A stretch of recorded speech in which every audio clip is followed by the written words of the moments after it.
মা, তুমি চিল্লাচিল্লি করতেছো কেন? তোমার আবার কি হইলো? আমার আবার কি হইব? তোমার গুণধর বোন একজন সেলসম্যানরে নাকি পছন্দ করে, তার জন্য আমি চিল্লাচিল্লি করতেছি। কি রে মা, যা কইছে তা কি সত্যি? কি রে, আমি এসব কি শুনতাছি? কি কথা কস না কেন? হ্যাঁ ভাইজান, মা যা বলছে সবই সত্যি। মুখে মুখে আবার তর্ক করতাছস? ন্যূনতম লজ্জা শরম থাকা উচিত। একজন সেলসম্যান রে তুই পছন্দ করছিস শুনা আমার ঘৃণা করতাছে, মন চাইতাছে কানে গালে মিলাই একটা থাপ্পড় দেই। মশা মেরে আর হাত নষ্ট করন লাগবো না, বইলা দে সময় থাকতে যেন ভালো হইয়া যায়, নইলে কিন্তু বেশি খারাপ হইব। মা, শাম সেলসম্যান হইলো ছেলে হিসাবে খুব ভালো, ওর সাথে আমারে বিয়ে দিলে আমি খুব ভালো থাকবো। শোন, বলো ওই ছেলের কথা মুখে আনবি না, জানাজানি হওয়ার আগে ওই ছেলেরে তুই ভুলে যাবি। কথাটা যেন মনে থাকে। ঘরে থাকিস আর আমি নান্টুর সাথে একটু দেখা করাই।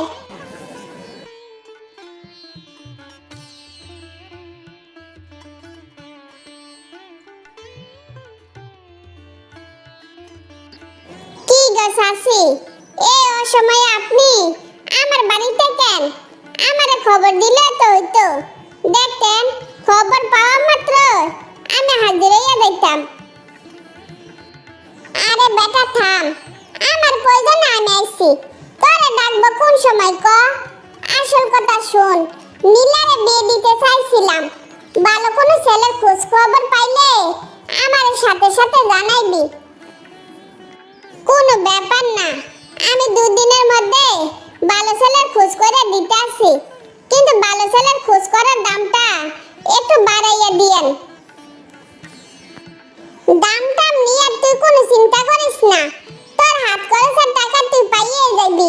তো কাজটা একটু তাড়াতাড়ি করার চেষ্টা করবি, কথাটা মনে থাকে যেন। শাশি, আপনি আবার নিশ্চিন্তে বাড়ি যান, আমি ভালো ছেলের ব্যবস্থা কইরা আপনার সাথে সাথে খবর দিমু।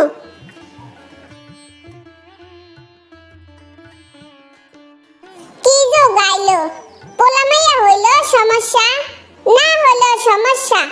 মাইয়া পাইলে আজকে কি যে বিপদে পড়লাম, এই মাইয়ার জন্য আমার মানিজ্যের দুলে মিশে যাইতাছে। কি গো শাশি, আপনি কার সাথে কথা কইতাছেন? আমি তো আশেপাশে কাউরে দেখতাছি না। আমার কথা কইতে কাউরে লাগে না, আমি নিজে নিজে কইতে পারি। তো এই অসময়ে তুই কই যাইতাছস? আমি একটু মামার বাড়ি যাইতাছি। তো আপনি এই অসময়ে কই গেছিলেন? আমি একটু নান্টুর কাছে গেছিলাম মিনার বিয়ার ব্যাপারে কথা বলতে। দোয়া করিস ভালো একটা ছেলে যেন পাই, ভালো ছেলের কাছে বিয়ে দিতে পারলে মইরা শান্তি পাইয়াম। আচ্ছা শাশি, আমি এখন যাই, আমার আবার দেরি হইয়া যাইতাছে। যেখানে যাস তাড়াতাড়ি করে ফিরাইস, ভালো ছেলে পাইলে নীলারে বিয়ে দিয়া দেন। তোরা না থাকলে কি কোন রং ডং হইব ক? ঠিক আছে শাশি, তাড়াতাড়ি করে ফিরা মনে, আমি এখন যাই।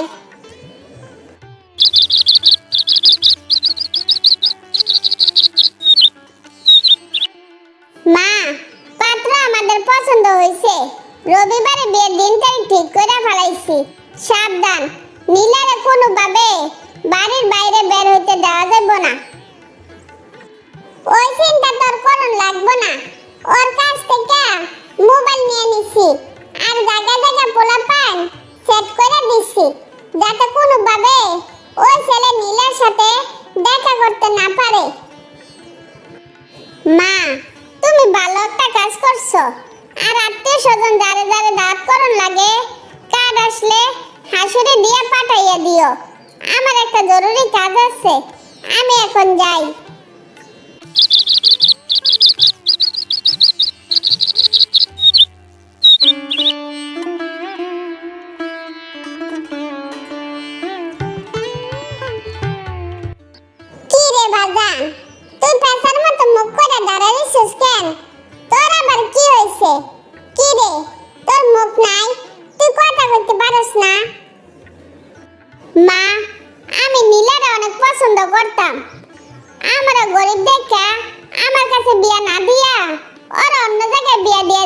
আছে।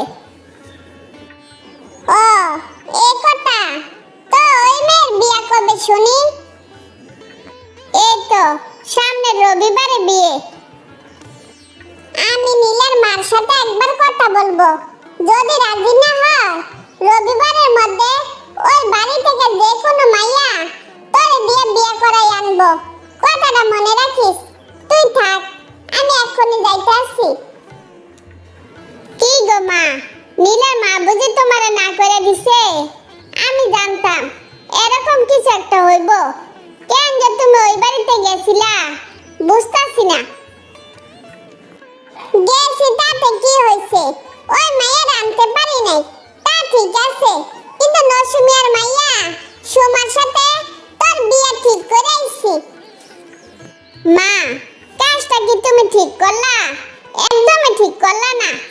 এমনিতে আমার মন ভালো না, তারপরে আবার বিয়ে শাদী। বাজান, তুই আমার একটা মাত্র পোলা।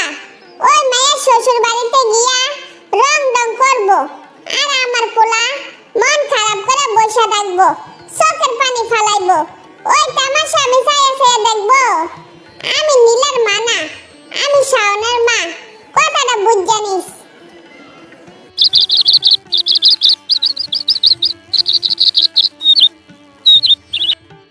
বৌমা, তোমার কোনো কাজ টাজ করন লাগবো না। তুমি খালি সাজ্জা গুজ্জা সবসময় হাসি খুশি থাকবা। এর সাথে বেশি কিছু আমি তোমার কাছে চাই না। আমার ছেলে আর ছেলের বউ যদি ভালো থাকে, তাইলে আমিও সবচেয়ে বেশি ভালো থাকবো। মা, আপনি এটা কি কইলেন? আপনি কাজ করবেন আর আমি সাজ্জা গুজ্জা বসে থাকবো? এটা কোনো কথা হইলো? হ্যাঁ বৌমা, এটাই কথা। তুমি আমার ছেলের সাথে এমন ভাবে চলাফেরা করবা যাতে নীলের কথা বলো শাওনের মনে না পড়ে। তোমারে নিয়ে যেন সে সবসময় হাসি খুশি থাকে। মা, আপনি এই ব্যাপারে নিশ্চিন্তে থাকতে পারেন। আপনার এই কথার মূল্য অবশ্যই আমি দিব।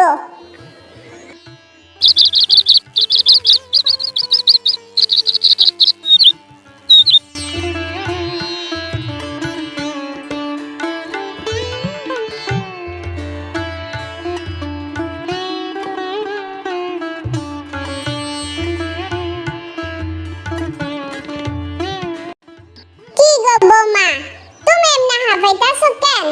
তোমার আবার কি হইছে? মা, রূপার কাছে শুনাইলাম নীলারে নাকি শ্বশুর বাড়ি থেকে একেবারে নিয়ে এসে পড়ছে। তুমি এসব কি কইতাছো? মাইয়া তো দেখতে শুনতে খারাপ না, আবার বড় করে বিয়া দিল, তাইলে ডিভোর্স হলো কেন? জামাই নাকি নেশা করে আইসা ওরে মায়ের দৌড় করতো, টাকা পয়সার জন্য কয়েকদিন পর পর বাপের বাড়ি পাঠাইতো। আহারে, মায়েদের লাগা খুব আফসোস হইতাছে। বাপ দেখাইয়া আমার পোলার লগে বিয়া দিল না, হাতে ধরা মায়ের জীবনটা শেষ করে দিল। মা, আপনার আর আফসোস করুন লাগবে না। ওর মায় নাকি শাওনের জন্য আফসোস করতেছে, নিজের চোখে দেখতেছে আপনারা আমার কত আদর যত্ন করেন, তার জন্য এখন আফসোস করতেছে। হইছে, অন্যের আফসোস নিয়া আমাদের আর আফসোস করুন লাগবে না। আমরা ভালো আছি, সারা জীবন যেন এরকম হাসি খুশি থাকতে পারি।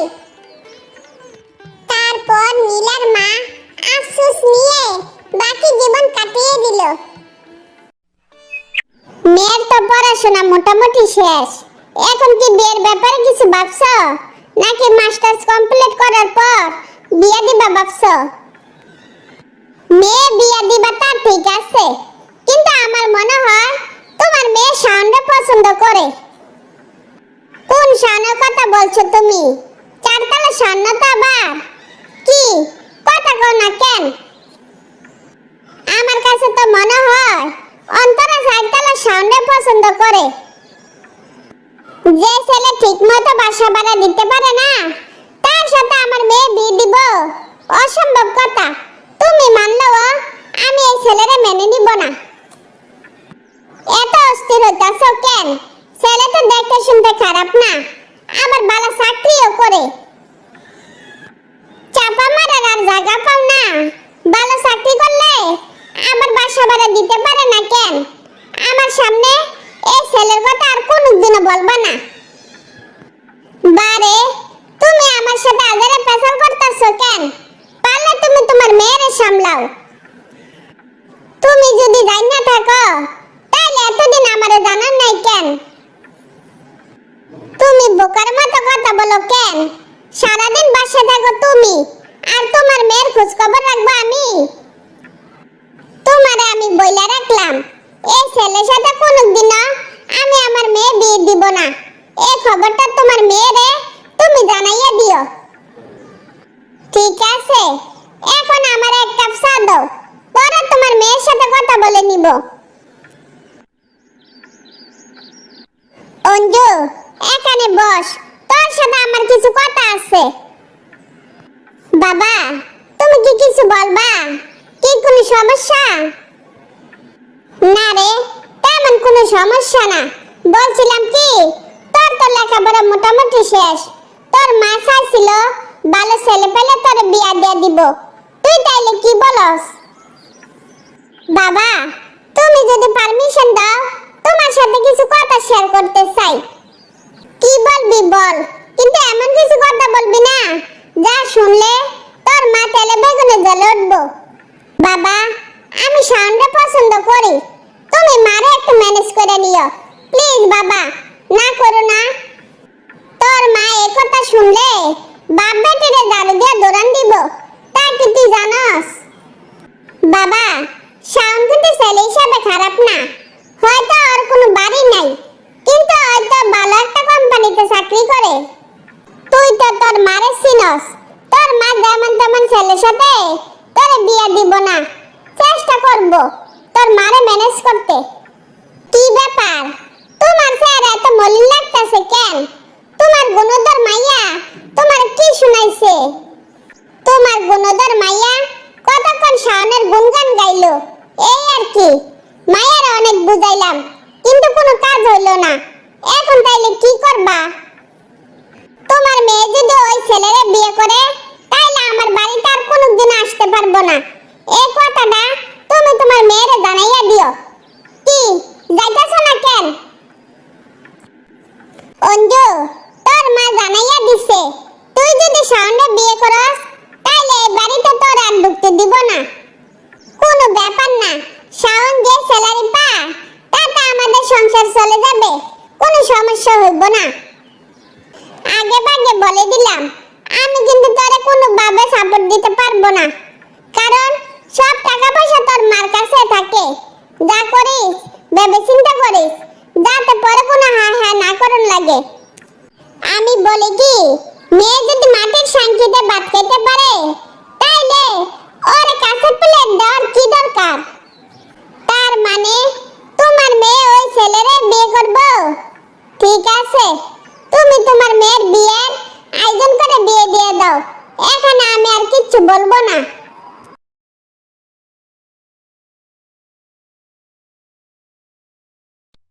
কি রে দোস্ত, বিয়ে করে ফেললি, একবার জানানোর প্রয়োজন মনে করলি না? সরি দোস্ত, আসলে হঠাৎ করে হয়েছে তো, তাই কাউরে জানাইতে পারি নাই। 1 বছর হয়ে গেল তোর বিয়ে হইলো, একবারও জানানোর প্রয়োজন মনে করলি না? তা আমাদের এই রাজকুমার কই, দেখতাছি না যে। শাওন, দেখা যাও আমাদের বাসায় কে আইছে। আসসালামু আলাইকুম, কেমন আছেন? ওয়ালাইকুম আসসালাম। আপনি অঞ্জুর জামাই? তুই কি ওরে চিনস নাকি? কি রে কথা কস না কেন? ওনারে আমি চিনবো না কেন? ওনার রিকশা করে কতবার অফিসে গেছি, তার কি কোনো হিসাব আছে? তুই এসব কি বলতাছস? তোর মাথা ঠিক আছে তো? আমার কথা বিশ্বাস না হইলে তুই তোর জামাইরে জিজ্ঞেস কর, তাইলে তো হয়। শাওন, নীলা যা বলছে তা কি সত্যি? কি চুপ করে রইছো কেন? কথা কও। রিকশা চালায়, তাতে কি হইছে? চুরি তার করে না, মন দিয়ে সংসার করিস। শুক্রবারে তোর জামাইরে নিয়া আমাদের বাসায় যাইস, অপেক্ষা থাকবো। তুমি আমার সাথে এত বড় চিট করলা কেন? আমি তোমার কি এমন ক্ষতি করছি? কি জবাব দাও না কেন? এখন আমি আমার বন্ধু বান্ধবের সামনে কেমনে মুখ দেখাবো? আমি তোমারে সেদিন বলতে চাইছিলাম, কিন্তু সেদিন তুমি আমার কোনো কথাই শুনতে চাও নাই। তাইলে আমার কি করার ছিল বলো? আমি ভুল করছি তো, আমার ভুলের মাসুল আমি দিব। আমার ব্যাপারে কোনো কথা বলবা না। তুমি কি তাইলে চলে যাইবা? আমার মা শুনলে আমার ঝাড়ু দিয়ে পিটাইবো, আর জায়গা দিব দূরের কথা। তুমি তাইলে কি করবা? আত্মহত্যা করব। আত্মহত্যা ছাড়া কি আর কোনো উপায় আছে? আমার বাবা কোটিপতি আর আমার জামাই রিকশা চালায়। আমি কি এই কথা কাউরে বলতে পারবো? আমি রিকশা চালাই, এটা তো আমার অপরাধ, তাই তো? নাকি আর কোনো অপরাধ আছে? অশিক্ষিত রিকশা চালক, আবার শুদ্ধ ভাষা কথা কয়, লজ্জা করে না তোর? শোনো, আমি রিকশা চালাই ঠিক আছে, কিন্তু বিগত 1 বছরে আমি কি তোমারে কোনোদিন অভাব অনটনে রাখছি? কোনোদিন বলতে পারবা তোমার কোনো সকালাত পূরণ করি নাই? ভালো ভালো ড্রেস পরাইছি, ফ্ল্যাট বাসা রাখছি, ভালো ভালো রেস্টুরেন্টে নিয়ে খাওয়াইছি, নিজের হাতে রান্না করে খাওয়াইছি। রিকশাওয়ালা বলে আমার কোনো মূল্য তোমার কাছে নাই। তুমি আছো তোমার মূল্য নিয়া, আর আমি মরি আমার মান সম্মান নিয়া। কেমনে সবার সামনে মুখ দেখাবো সেই চিন্তা আমি বাসি না। আমার আইসে জ্ঞান দিত। তুমি যেভাবে কথা বলতাছো মনে হইতাছে আমি রিকশা চালাই বলে আমি কোনো মানুষ না। তোমার ক্ষতিপূরণ তো আর দিতে পারবো না। দেখি তোমার জন্য কি করতে পারি। আমার আসতে একটু লেট হইব, তুমি খাইয়া নিও। তোমার জন্য মোগলাই আনছি, খাইয়া নিও। আর খাওয়া শেষ হলে তোমারে বাপের বাড়ি দিয়ে আসবো। বাপের বাড়িতে যাওয়ার আগে একটা প্রশ্ন জানার ছিল। কি প্রশ্ন বলো? জানা থাকলে উত্তর দিব। আমি তো আবার অশিক্ষিত, শুদ্ধ ভাষা বললে তো তোমার রাগ হয়। তেমন কিছু না। আসলে তুমি কি করো? আমি কি আর করব? আমি রিকশা চালাই। তুমি সত্যি কথাটা বলো, আসলে তুমি কি করো? তুমি কি সত্যি কথাটা বলার সুযোগ আমারে দিছিলা? চলে যেতে যাইবা, সত্যি কথা বললে আর কি হইব? তার মানে তুমি বলবে না? আমি যখন ভার্সিটিতে পড়ি তখন রিকশা চালাইয়া লেখাপড়া খরচ চালাইতাম, বাবা মার জন্য কিছু টাকা পাঠাইতাম। পড়ালেখা শেষ করার পর চাকরি নিলাম, তোমাকে বিয়ে করলাম। আর কিছুই? আমার ভুল হয়ে গেছে। আমি না বুঝে তোমার সাথে খারাপ ব্যবহার করছি। যারা সম্পর্কের মূল্য বোঝে না, আমার মনে হয় তাদের একসাথে থাকা উচিত না। আর কোনো কাজকে ছোট করে দেখা ঠিক না। বললাম তো আমার ভুল হয়ে গেছে। আমি কোনো কাজকে ছোট করে দেখব না। Sorry sorry sorry. হইছে, আপনজনের কাছে সরি বলতে হয় না। No sorry no thanks. তারপর সবাই